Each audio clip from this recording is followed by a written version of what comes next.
All right, and we are here for Husky Huddle. I am your host of this podcast, host in the universe, Steve Cully, and with me, as always, he's becoming a better person in life. And we actually got to meet for the first time this Saturday. Coach Schumann, great to see you. Hello. It just feels like yesterday. What feels like yesterday that you saw me? Yeah, it feels like yesterday that I saw Because you. it was only 2 days It ago. was. It was, Yeah, it was, it's only 2 days 2 days ago. ago. It should feel like it.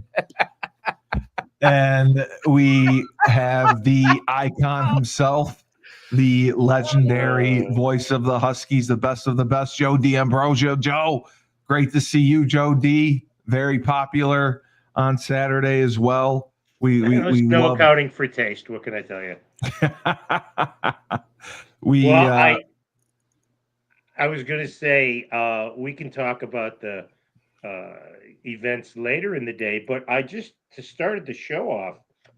So the final score of the football game on Saturday was 38-19. correct.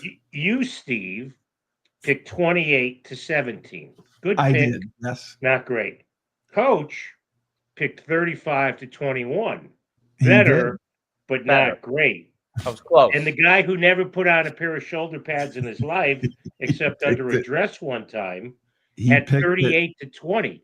He Ooh, picked it. If you're Yep. scoring at home, was 1 point off. So I knew That's it. That was the first thing I thought of when they were coming back in the fourth quarter. I'm like, I oh my love that God, touchdown with 7 seconds to go. he's gonna hit it. He's gonna hit it. I would have But- gone for 2 in that point, but what are you going to do? Yeah, That would have been exact. I was really surprised. I thought that they were going to have a much better showing after their week against Memphis.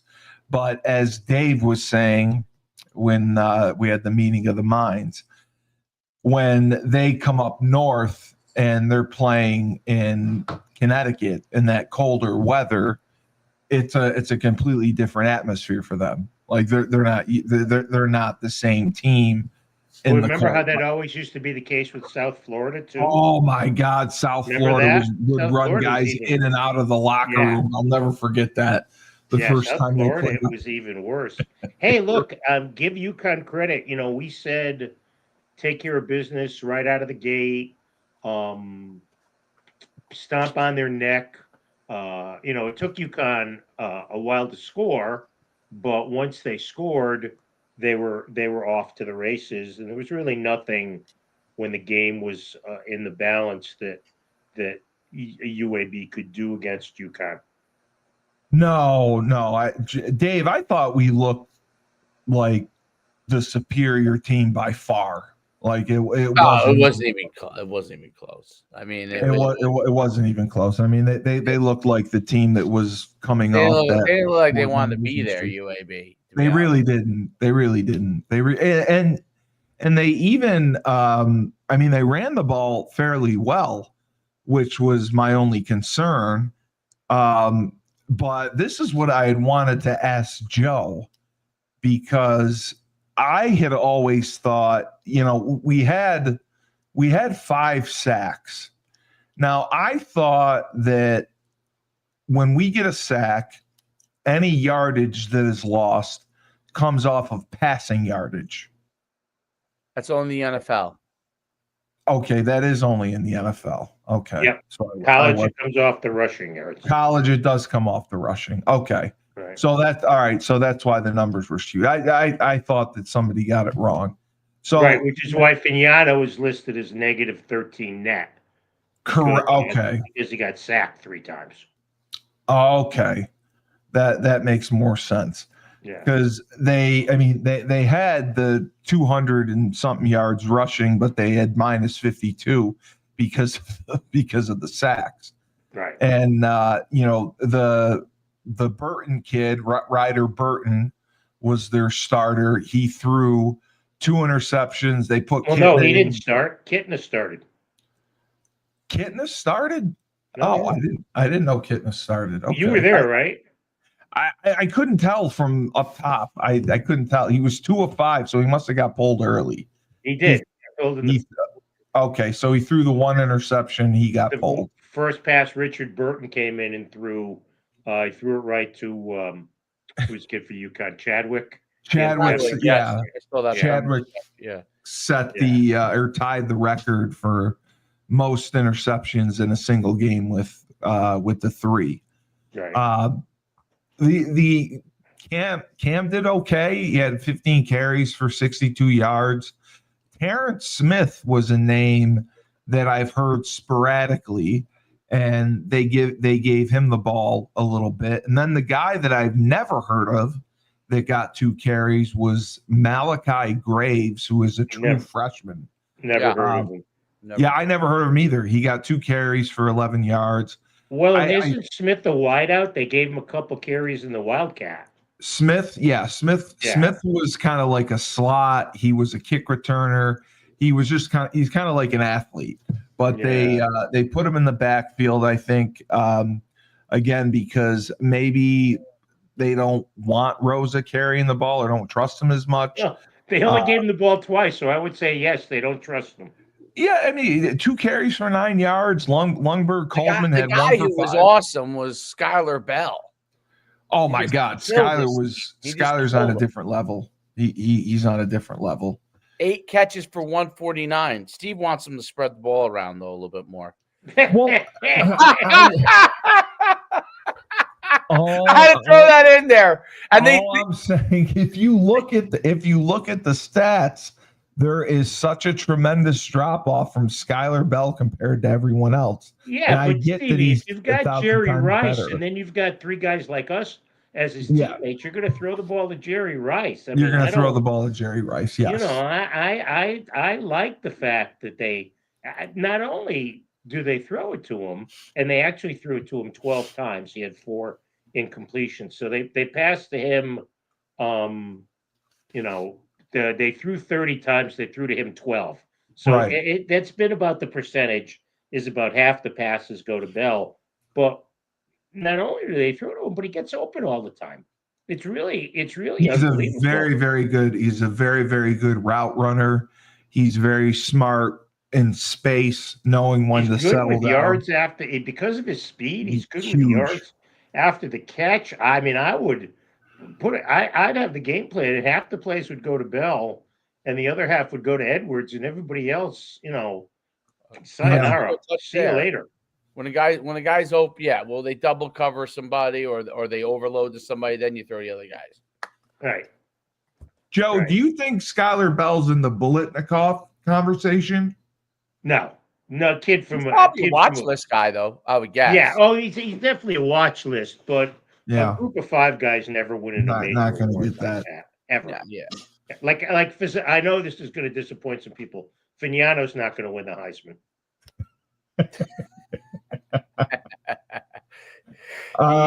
He is now at for the season. I do have to say it is impressive. It's crazy. Touchdowns and 0 interceptions. It's insane. He's the only. That has to be the only guy in the country. He is. He's the only starter in the country. The Duke kid, who's named after Steve Mensa, is 4th in the country in fewest interceptions. So that's funny. Fignano, do they have what do they do with like All Americans with group of 4? Did they have No, they don't separate him. He's all in the same ball of wax. What they used to do when I played, they had all independent because Army, Navy, Notre Dame, and us were independent. So we had some guys that made the all independent team, but I don't think they do that anymore. No, because it's only not with 4 schools. Well, it's us, Notre Dame, Oregon State, and Washington State. Those are Oregon. Okay, Oregon State and Washington State are still considered independents because they're in the Pac-2 right now. Yeah, right. So they won't be doing that. But I mean, obviously with the schedule we play, that hinders us. but it's going to be interesting to see what happens when Duke comes to town, because that's the game. That's the game that we had circled on our calendar since August. And Well, and I was looking at Duke's numbers before Showtime. yeah, And they're 5-3. They had a crazy win against Clemson, aided by one of the worst pass interference calls in the history of man. You should have heard I was driving up to hockey, so I was listening to the Clemson broadcast, and the two guys who do the analysis for Clemson, when the pass was thrown and the flag was down, they were saying it's going to be offensive interference. The kid pushed off, and then when they called defensive interference, they lost their effing minds. Well, I know Dabble lost his mind too, but right, as he should have, because when I saw it was a ridiculous call. I don't know how. I mean, did you think it was obvious defensive pass interference? Oh no, it was offensive pass interference. It was, yeah. That's what I thought too. Is the only guy in the country with a perfect zero touchdown to interception ratio. No, right. I know. I mean, his numbers are astounding, and if we are able to beat either Duke or Air Force, and then beat FAU, and then depending on who we get in a bowl game, he would be, I believe, the first quarterback that we've had to have 2 back-to-back 9-win seasons, which is even crazier. I don't think we've had a quarterback that has led a team to 2 9-win seasons. Well, I think you can count the amount of 9-win seasons on one hand, so that would take away from that. Hey, look, the kid's been really good. And I agree with. I've changed my tone. I'm on the side of Shu now. I think, and Moore talked a little bit about this after the game, when he talked for longer. I should add. When he talked for longer. Yep. Is that I think the kid will get a look. I think you have 7, even if he's not drafted, and he could be drafted. Who knows? But I think he'll get a look at minicamp, and if he plays well at minicamp, then they'll bring him back for real camp. Even just if he's going to be the 4th string, 5th string guy, just to throw balls in practice and stuff. I think he's earned that off of the way that he's played. He's been terrific. Now I don't get all giggly about 10,000 yards because as we've talked about 1,000 times, he's played for 7 years. Correct. So but I think what he's done, and the way that he runs the offense, it's pretty impressive. It's tremendously impressive because they use multiple personnel groupings, they use multiple sets. He gets them lined up, he gets the call in, and I just am so impressed with his decision making. His decision making is flawless. He doesn't typically force anything. He'll take the check down when it's there. He knows right where to go to the ball with the ball with his pre-snap read.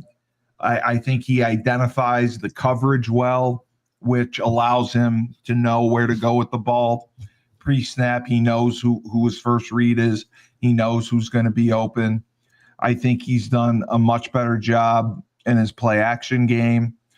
And, I was with Dave when I'm the one who always complains he doesn't throw as well on the run. And, of course, they run a sprint out, and he throws a dart to Skylar Bell right on the money. So, I mean, he just seems to get better week to week. You see his confidence growing. You see him becoming, I always thought that he was a good leader, but his leadership qualities has really grown over the last few weeks. in tough situations. And without him, this is a 1 to 2 win team. And he has completely transformed this team into something special. And I know that we don't play the greatest schedule. We play who we play. Whoever shows up on Saturday, we play. And he's done a great job managing, running that offense. And he does everything asked of him. And like Joe said, I think he's a pro prospect as well, Dave, because if you watch him, he can make every throw that you need on the field. Wouldn't you say? Yes, he can. He can make every throw. There's no throw he can't make. He's got a strong enough arm to, throw the out to the field. He throws a great deep ball. He throws the seam down the middle really well. And I really I know that a lot of his passes are to Skyler, but he gets other receivers involved. I mean, John Nider again, another 5 receptions. Juice Vereen, nice player. John Nider, God bless him.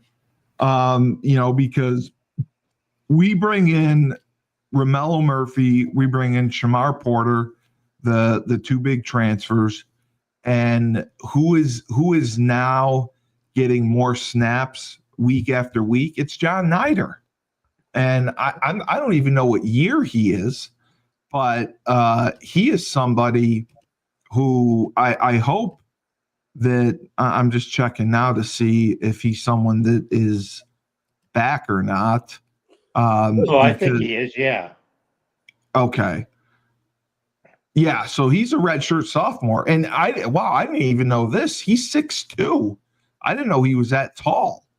So you know who he is he is, and I don't remember who the other receiver was with Didio when Mark was there, but he's kind of the Mark Didio to Skyler's Reggie.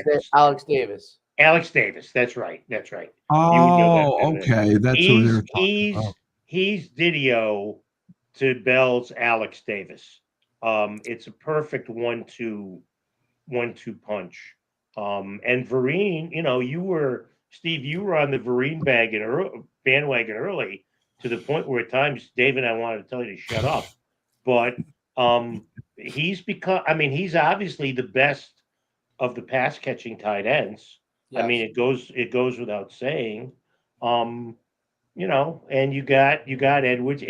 To me, listening to the telecast, and don't get me started on that. I don't think the other running back's coming back. No, and I did hear that as well, Joe. A little bit of breaking news. They are apparently going to redshirt Mel Brown from the sources that I have. They're reliable sources. Reliable sources. They're going to go with they're going to redshirt him instead of obviously bring him back for the last couple of games in the bowl game. They obviously see more value in redshirting him. And I also asked about Mora possibly being in discussions for other jobs, and that was quickly shot down as well. They said there's no way that he would leave. He's going to stay here as long as we will have him. Okay. So that was all. That's what I was also told from. Yeah. Well, Hugh Freeze was going to stay at Auburn as long as they would have him. Oh my God! How'd that work out? Unbelievable. How'd that work out? But Joe, that's why I asked you about basketball, and I know basketball is a much longer. It's not even a discussion, Stevie.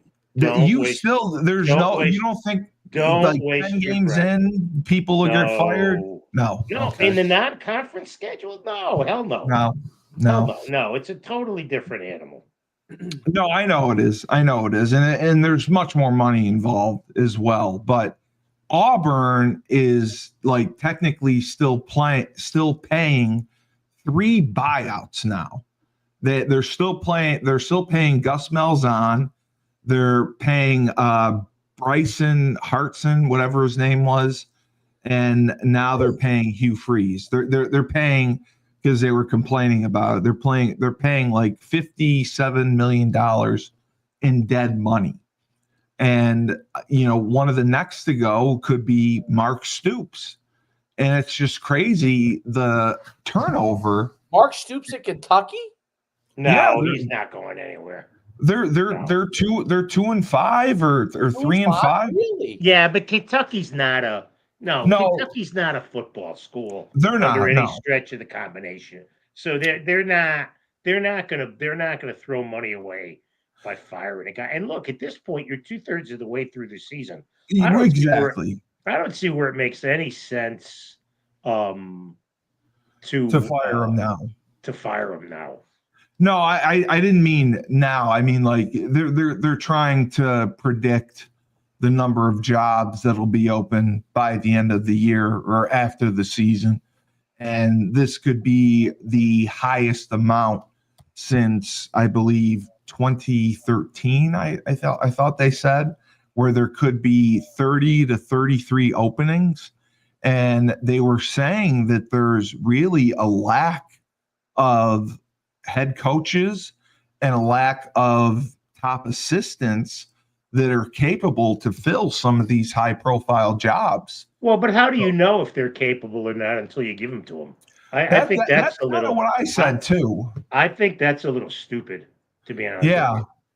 I said the same thing. I don't understand. I can tell you what I think the issue in college sports is as far as at the top tier.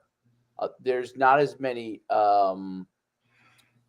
seasoned guys that have experience in that, being a head coach and leading an enterprise, what it is now, into the highest level of college football. So it's beyond the coaching experience, but leading a large. This is now a large enterprise. You're CEO.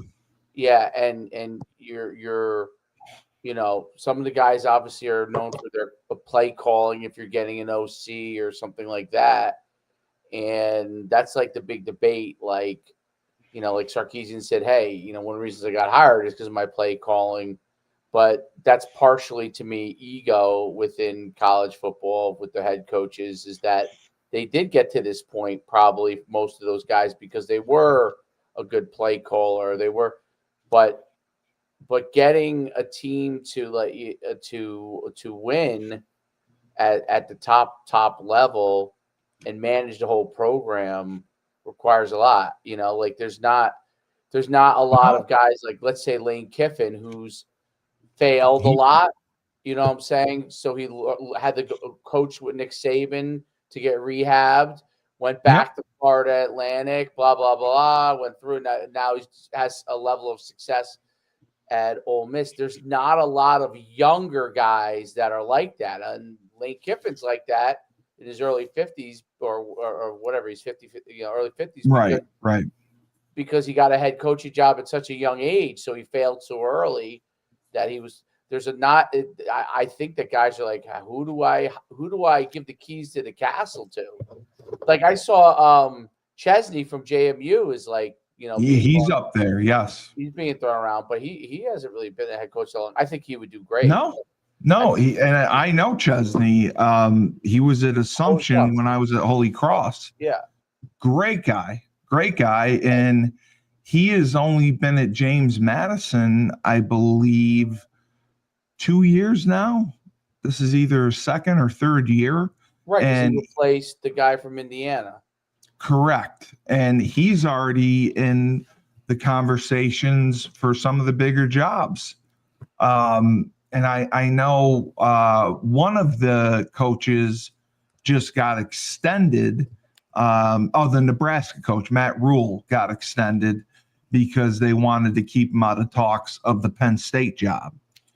But, I mean, you got Penn State, you got LSU. I mean, how are you going to fill these guys with people that are going to get the alumni excited, that are going to be able to retain the players that they have from jumping into the portal, and then still have the presence of mind to go into the portal and bring in the right guys. Because Well, I would say one thing, Steve, though. I mean, as far as keeping the players, it's the players who get the coach fired. So I'm not I'm not sure 100%. you want a lot of the players on That's a true. team That's true. You're right. where the coach ended up getting fired.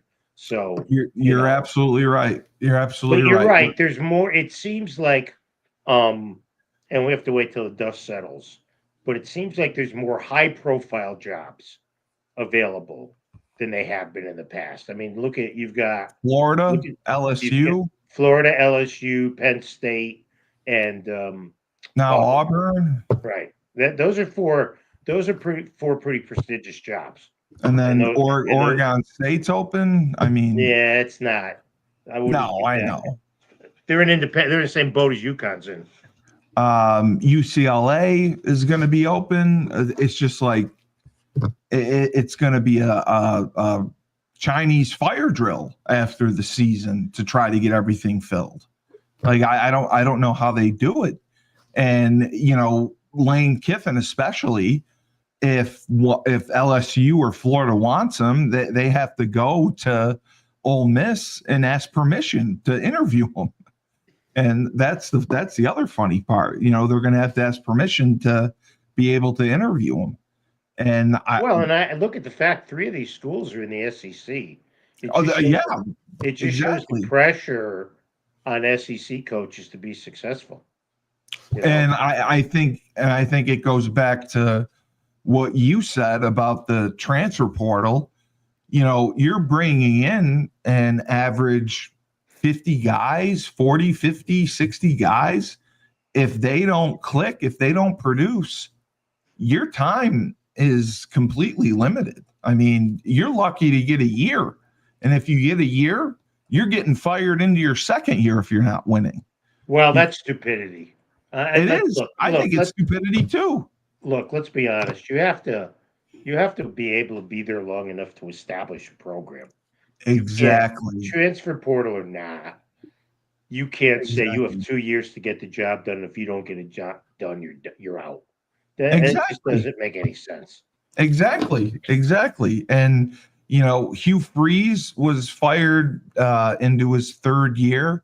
Napier had a little bit longer of a run, but Brian Kelly, I thought his came out of nowhere, and he had a winning record, one of the highest winning percentages, I believe, at LSU, and he still got canned. And James Franklin at Penn State, he made it to the national semifinals last year. And I was more surprised by Franklin than any of those. Weren't you, Shu? I mean, Kelly rubs people the wrong way. It would be yes, that's the word I was going to use. It would be easy to see him pissing off a booster, and that booster going to the AD, who, by the way, is also out of a job now. The AD at LSU. Oh yes, Scott Woodward. Oh yeah, the government officials, the governor was like, "We're not doing this anymore." Right, but I would say the Franklin one at Penn State was the biggest surprise. Yeah, I thought he would have gotten. Yes, but there was so much bad press around him with the for not being able to beat top 10 teams. Stupid thing, by the way, but win the big one. He was winning not 10 games every year. You have to find someone to win 10 games every year. I think what was interesting about I'm frozen here. I'll unphrase myself in a second, but what the governor said, which from Louisiana, which was interesting. He's the first government official to basically say, "Hey, these are the highest paid guys in the state, and I don't want the taxpayers on the hook every couple of years for this amount of money." Yeah. And I actually thought, good for him. You know what I mean? I don't know if that's reality, right? As far as because the boosters may want, but I agree. He said, "Hey, if the boosters, if they have a $1 billion booster basically that wants to fund these things, that's cool. He's cool with that. He has no problem with that." but he said, hey, I don't think the taxpayers should be on the hook for this. And I actually, that's something I truly do agree with. Yes, no question. No problem. You want to make it more free market? Great. I'm a free market guy. But like, let's not make it quasi free market. You know what I mean? Where it's funded by the people. The people have to pay for coaches to become billionaires, basically. No way. I think it's ridiculous. I think if we're going to pay the players, cool. That's what we want to do. We want to pay the coaches like this. Cool. That's what we want to do. Taxpayers in state schools should now listen. It's different for private schools, right? Because there's little tax. Correct. Correct. Right. Yeah. But for public schools to be funding it through taxpayer money is stupidity to me. Is absolutely I totally agree. Stupidity. Agree. I have much less of an issue with them building facilities for the athletes. I'm cool with that. I'd rather build more facilities for the athletes and the students, right? Than give it directly to one person. You know what I mean? Like one person, that's perfectly fine. And if we're going to make a free market, let's make a free market. Let's billionaires want to fund it. Let billionaires fund it, or 100 million plus guys fund it. That's cool. Like they want to do that. That's awesome. You can make your team the greatest team in the history of college football, but the taxpayers should not have to fund $100 million on a coach. Not one dime, as Jim Calhoun once infamously said. So, Chris D, I will tell you this. The funding, we do not have a plethora of money. I know that the athletes across the board, they get paid a weekly stipend, a few $100s a week. Some get more, some get less, and that's directly by the school. They have to make appearances and they have to do autograph signings. But as far as upgrades, to bring in a quarterback, to bring in another receiver like Skylar Bell, Mike did a great job with his scouting with the people that he had. Our good friend Jared going around, and he did a phenomenal job with value picks, where he wasn't having to spend millions of dollars to bring guys in, and getting a guy like Juice Vereen to come in, getting Romello Murphy, getting Shamar Porter. But to replace Skylar Bell, it's gonna take a lot. And I think that he is not. We don't have the money, to spend $1 million on a top wide receiver. We will not be able to replace Skylar Bell unless we're willing to fork up double the amount of money we paid. Exactly. Skylar Bell. Exactly. So because any receiver that is watching, which they all are, they're all, on this stuff, and then when they get to the recruiting, when transfer time comes again, they're going to know that UConn got a deal on Skylar Bell in the long run, not in the short run. The short run. No, they did. They got a bargain for Skylar Bell. And if you really want to get a guy that ends up being that caliber, it's going to get harder and harder in the transfer portal to get a guy like him at what would basically now be considered a discounted price, right? So it's going to get harder and harder because there's going to be more players out there that understand kind of their value, and there's probably more agents that are understanding their value and the impact at the level they're at. Now, the problem is we don't see the money on the back end, even probably for Skylar Bell, because we don't have a ton of people that come to the games. Are boy, that's an understatement. Right. No. I mean, because if you think of it, when you're drawing, from a business standpoint, you're Tennessee and you're drawing 110,000 every game, money, concessions, all that kind of stuff, luxury boxes right to the pool here. Whereas we probably don't know as well as to what's coming into the pool game. And we revenue share everything. You know, a lot of the schools don't do the revenue sharing like we do. We rev share with all the other sports. So what football makes, football doesn't keep. I mean, basketball, what they make, I mean, I'm sure they keep the majority of it, but UConn is one of the colleges that revenue shares with all their athletic money. And that's also an issue. They're all doing that now. They're all revenue sharing. They're not all revenue sharing. Sure they are. They are.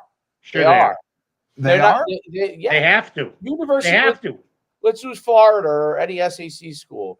Okay, well then players are making more, and the basketball players are making more, but they are definitely revenue sharing all the way down. If they are, then like Florida is spending $15 million out of the $20 million allotment just on football. The rest go to men's basketball, women's basketball, in the Olympic sports. They have donors that are contributing to that amount. So, the donors contribute to, I don't believe the they're only university, spend, what the they university can only pays. spend a certain amount of money. $20 million. It's $20 million per year. Okay, so per athletic department. Whatever, are we spending the full $20 million? No, not even close. Okay, so Florida's spending the full $20 million. They're giving Correct. these guys this, and the donors are kicking in whatever other amount they need to give to the player, to the top players or whatever. But like, you know, the kids on But the you think that they're revenue sharing? You think like Florida is revenue sharing Absolutely. with the women's and men's swimming team? Okay. Oh, swimming, yeah. I would say Okay. swimming might get it before other sports there. If they do, that's great. Absolutely. What percentage they're getting? Maybe obviously different, but they absolutely are. If UConn's doing it, everybody's doing it. UConn is not the leader. UConn was the only one that has made it public. We're a leader in basketball as Yes. far as across the country, but as far as overall athletic departments, we are not the one that sets the tone. No. We're going to follow most of the other bigger organizations that are doing it in some capacity and then figure out what applies to us. Correct. And I mean, Christy, you are right. We do need to get money, but we need to figure out how to generate consistent revenue streams for our athletic department. That's the biggest issue. We're not generating consistent revenue streams. You know what I thought was interesting? What was being sold, if you're talking quickly business-wise, I thought it was interesting. Of course, so the jersey that was being sold, the jersey that's being sold there. Yeah. There's one person that they had on sale. Yes. Skylar Bell. Yes. One. Yeah. I know. I'm sure. Obviously, he's the most popular player because probably has the most dynamic numbers. But it wasn't like they weren't selling a Joe Fagnano jersey. I was surprised by that. Let me ask you a question. What? Let me ask you a question. Do you think they do that because they give part of the profits to Bell, and that's how they help to pay him? I 100% agree with that. Absolutely. I don't believe so, actually. I don't believe. No, they definitely are. That's his likeness. Absolutely, they are. Oh, yeah. Absolutely. Yeah, it's his jersey. I believe part of his contract is they can sell his merchandise and keep his merch money, but that could be it's different for. Oh, I would find that hard to believe. Yeah, if that's not true, that's great. I'm glad that he's making that money because we need it. He needs it, and it's a good way. My point on that is that it's but I think it's ordered preseason. All that stuff, like from what Chris has told me, they order all the merchandise and everything preseason that they sell at the games. So they may not have ordered jerseys for Joe. But for them not to order jerseys for Cam, for them There's not no to order jerseys other than Skylar. Yeah, that's like my son, I got him Skylar Bell one because he was obviously like Skylar Bell a ton. Yeah, so, but like and he's the highest rated in the college football game. Yeah, but like I thought that was surprising. I don't know. I thought only one jersey Like I really didn't pay attention when I went into the I When you went to drove the up to UConn store. after, so I didn't Yeah. really look at What basketball if else they did had you have? multiple guys or not. I didn't take a look. I'm sure when I come up for basketball season, maybe I will. By the way, Joe, on a totally different note, Yes. we came up to campus. I hadn't been on campus in at least 6 years. Last time I went I was on my way to Maine, and we kind of just stopped off and took a couple of pictures. So it's been a long time. I think we went to Maine like 7 years ago. So we went by the hockey arena, like all the facilities, but we went by the hockey arena, and there was there a game on Saturday? Yeah, so we had we had Merrimack at 6:00. I wanted to go, okay? Because that stadium looked so unbelievable. The hockey rink, I could not believe how unbelievable. I don't know if it looks as good inside as it looks on the outside. Yeah, it's beautiful. I just wish, and I understand why they couldn't.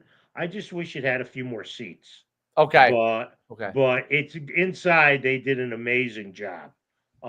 Props to David and Evan Feinglass from operations, and Mike Cavanaugh and Chris McKenzie, the coaches. They designed, and it's got the most important thing is it's got everything that the student athletes need to be successful. They've got their own weight rooms. They've got their own kitchens.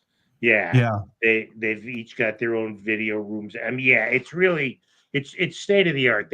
With all the new facilities there, the RZA Performance Center, which does so many sports.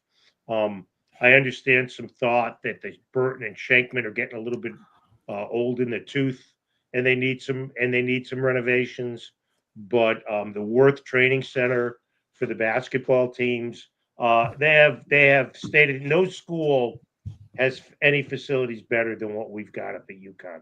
And don't forget when they first opened the Burton Family Football Center and the Shankman Center, we'd have NFL scouts coming in and saying it was as good as anything that they had in the NFL. It was. Now that was 20 years ago, but and things have changed now. But no, the facilities are great. Hockey's beautiful. We were the first. Do they have suites there too, Joe? They have a thing called the Blue Line Club, which is like the third level. It's a couple 100 seats. There's a bar. There's food you can buy. I've sat up there in non-TV games or non-games that weren't televised by ESPN Plus, which meant somebody came in and stole my paycheck. But it's true. But they have the Blue Line Club is really nice. So that's cool.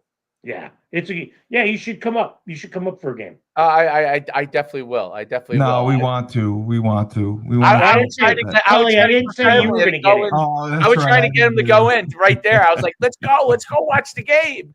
Cully, I didn't say you were going to get in. I know that's true. I didn't. All right. Well, let's turn our attention back to Saturday. Start previewing the Duke game. Yeah, absolutely. And as I look at the Duke schedule, they got whacked by Illinois. Yeah. They lost to Tulane. And they lost to Georgia Tech. The one thing that would concern me if I were UConn, they score a lot of points. Yes. And we don't stop the run very well, which it's not the run. You don't worry about the run. They've got one of the best quarterbacks in their quarterback's unbelievable. Darian Mensah. He's is he a younger guy too? I believe. So. I don't know. I thought he was one of the younger guys. I got to check. But I've heard a lot about him and the fact that they brought him into the program. Teams they lost to were very good teams. So yes, but we played them well last year, and we played them and almost beat them with Evers as the quarterback.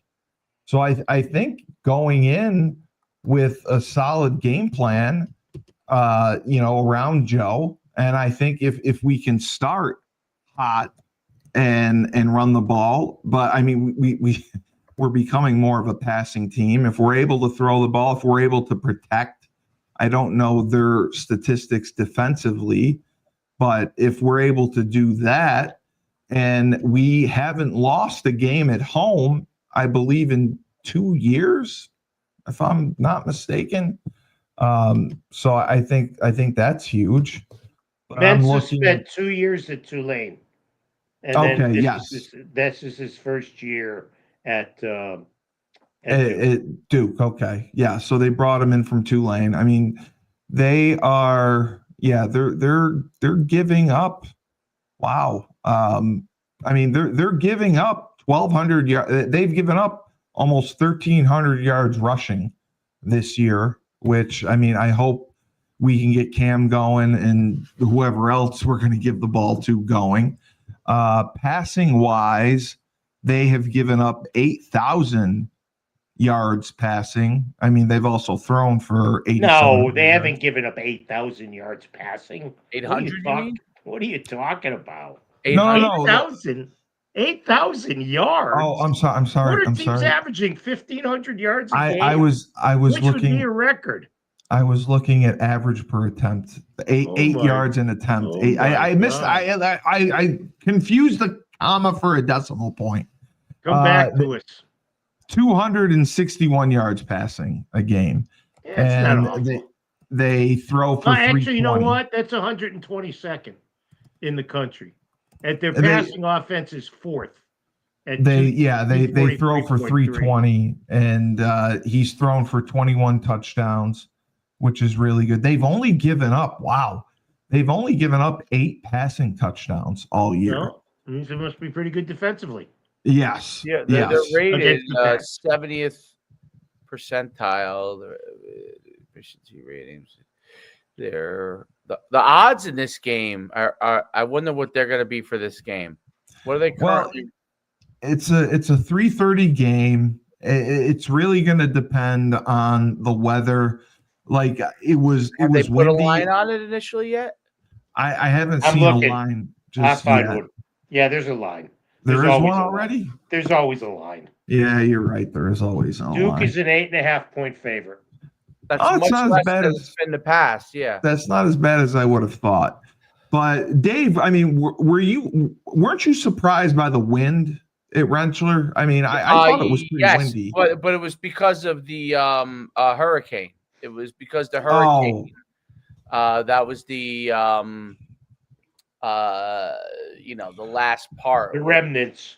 Yeah, the remnants. And the Rent has the Rent has a reputation in November of being pretty chilly and windy. Yes. So I'm not, if it was windy there, and I know it was from watching and listening, that's not a surprise.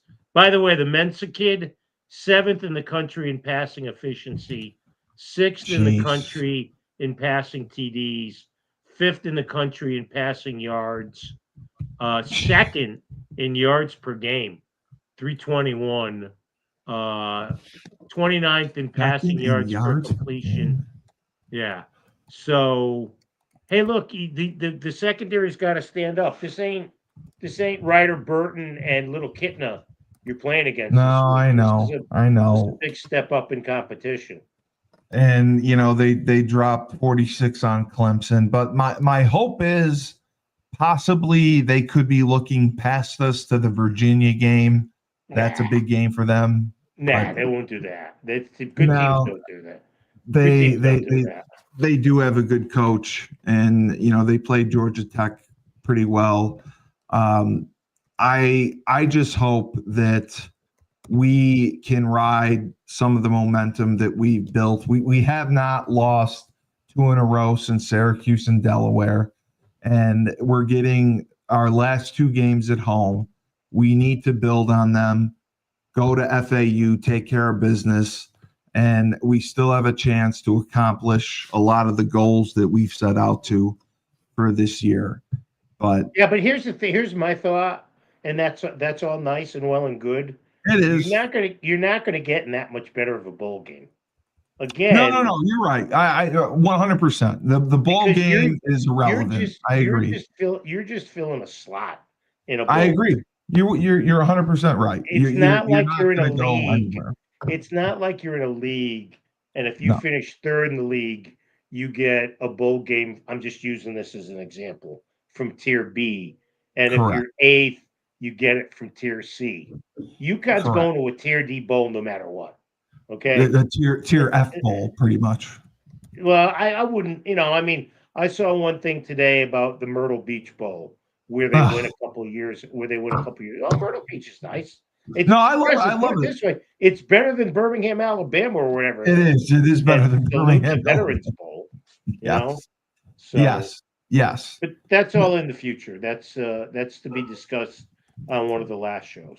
No, but I mean the good part is we came out, we took care of business, we became bowl eligible against, and that was 1 point away from having a perfect pick. And you had, and that's what I was thinking about the whole time. And if you want, on Coach's special betting channel, I'll give you the Mega Millions numbers for Tuesday night. The Mega Millions, that's what I want. Or the Powerball numbers. Joe, if you won the Powerball, what are we doing? Am I involved in any of this? Any festivities? You wouldn't see Joe again. Yeah, see ya.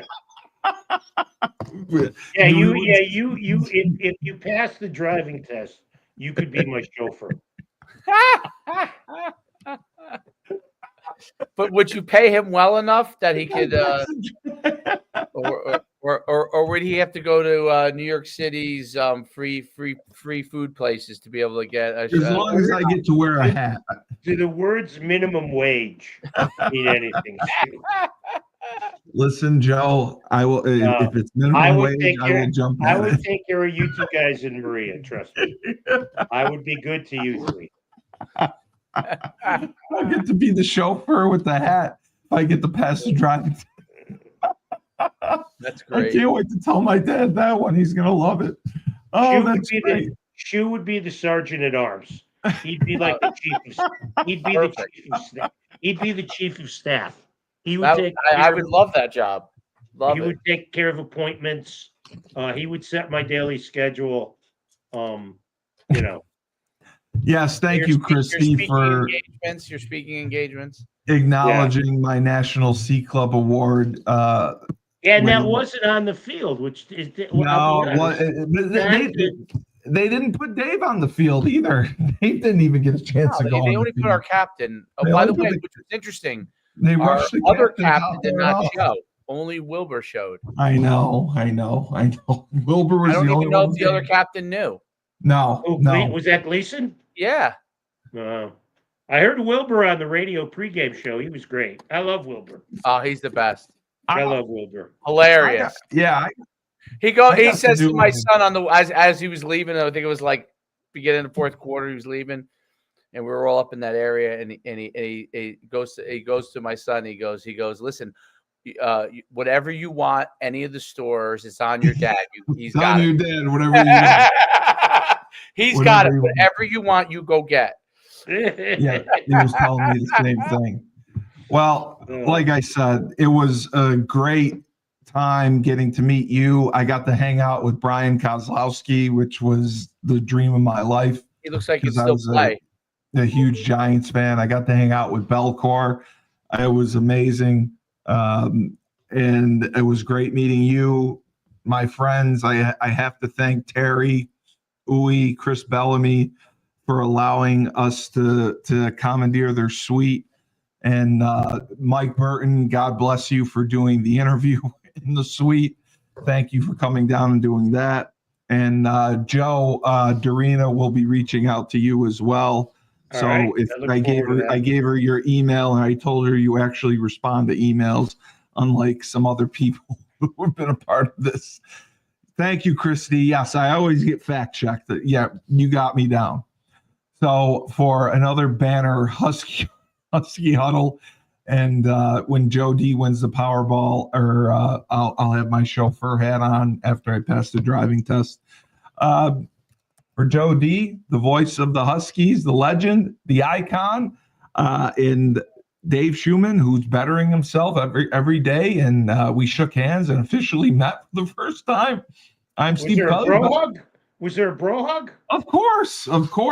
We were trying to measure who lost the most weight. Must have looked like two sumo wrestlers.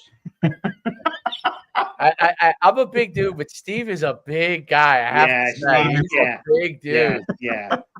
Big dude. I'm not saying, I mean, you're just a big guy, And let me just say, I'm not throwing shade at you two guys because I would fit in the weight department too. So I'm just having fun. All right, Steve, wrap it up.